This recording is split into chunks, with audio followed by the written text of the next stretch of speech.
আসসালামু আলাইকুম সম্মানিত দর্শক, আজকে যে ঘাসটি আপনাদেরকে দেখানো আছে এটি ইন্দোনেশিয়ান স্মার্ট নেপিয়ার হাইব্রিড ঘাস। দর্শক, এটি যেমন পুষ্টিগুণে ভরপুর তেমন কিন্তু ফলনও হয়, জমিতে প্রচুর পরিমাণে ফলন হয়। আর এই ঘাসটির সবচেয়ে বড় বৈশিষ্ট্য হলো এটি আপনার লম্বা হবে কম, কিন্তু এগুলো নিচ থেকে অনেক বেশি চারা হয়। অন্যান্য ঘাসে কিন্তু এত বেশি চারা নিচ থেকে হয় না।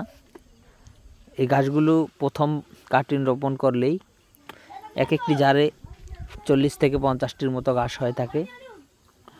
পর্যায়ক্রমে আপনারা যতবার কাটবেন ততবারই কিন্তু আপনার চারা নিচ থেকে আরও বেশি আকারে উঠে। তো দর্শক, সর্বশেষ আপনার 200 থেকে 250টির মতো চারা কিন্তু নিচ থেকে উঠে থাকে। তবে চারা যত বেশি হবে ঘাস কিন্তু তত চিকন হবে। এর কারণ হলো আপনারা যতটুকুন দূরত্ব দিয়ে লাগান, পরবর্তীতে ঘাস কাটার পরে কিন্তু চারা বেশি উঠলে জমির দূরত্ব কিংবা যে জারগুলো বা জবগুলো যে দূরত্ব দিয়ে লাগানো হবে সেই দূরত্বই কিন্তু থাকবে, কিন্তু চারা বেশি ওঠার কারণে জায়গা কম হয়ে যাবে। সে কারণে কিন্তু চারাগুলো চিকন হবে।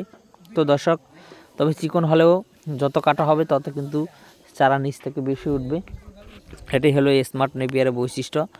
অন্যান্য ঘাস যেখানে আপনার 15 ফিট 12 ফিট লম্বা হয়, সেখানে কিন্তু স্মার্ট নেপিয়ার সর্বোচ্চ 5 থেকে 6 ফিট লম্বা হয়, এর বেশি কিন্তু লম্বা হয় না।